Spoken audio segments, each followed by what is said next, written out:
Thank you. Thank you all very, very much.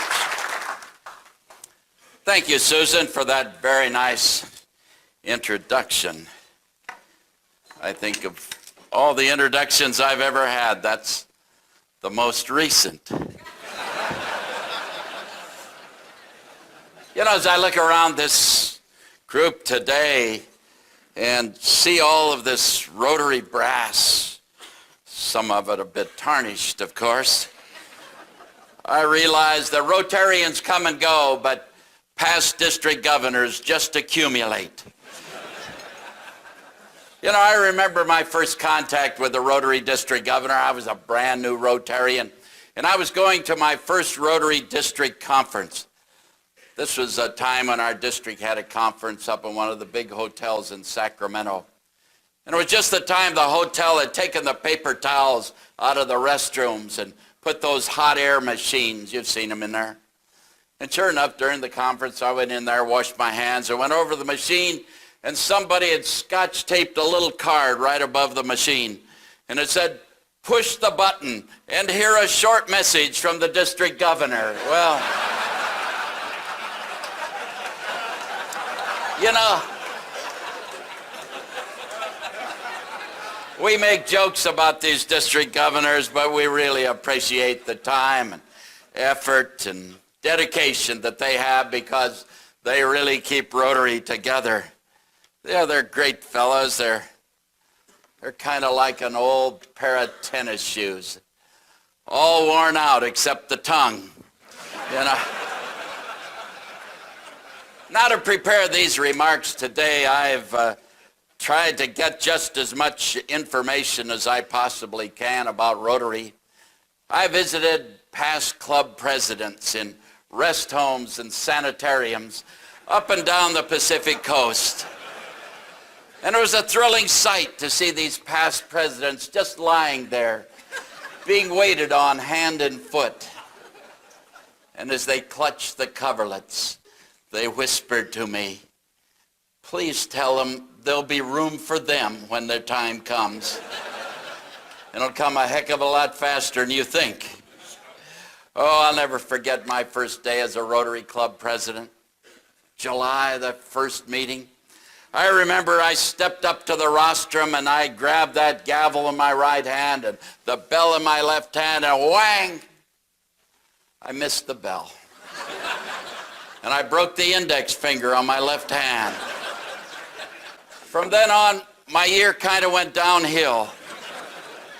I had one of those years where you start slowly and then taper off.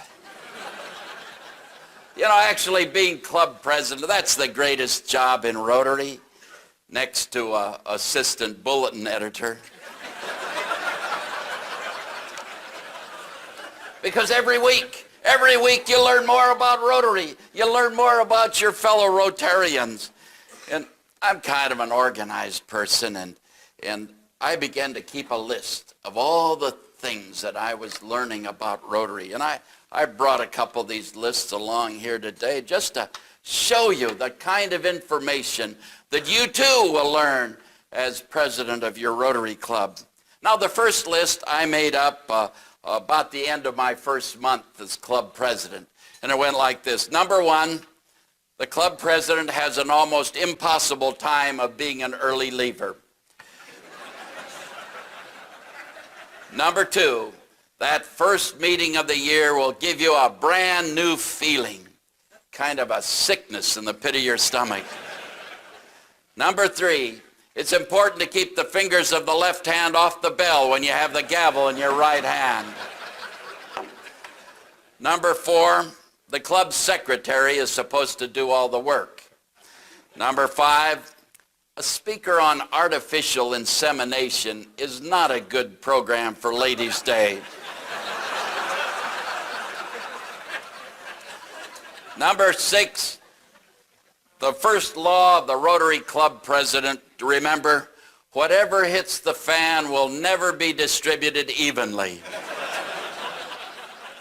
Number seven, a Rotarian is a person who can find 27 different classifications in the banking industry. Number 8, it's best not to preside at your club meetings under heavy sedation. Number 9, Rotary luncheons are always a thing of beauty. It's the only place that you can pay 10 and a quarter for a peanut butter sandwich. We've been trying in our club to get the price of our luncheons as low as the quality of the food.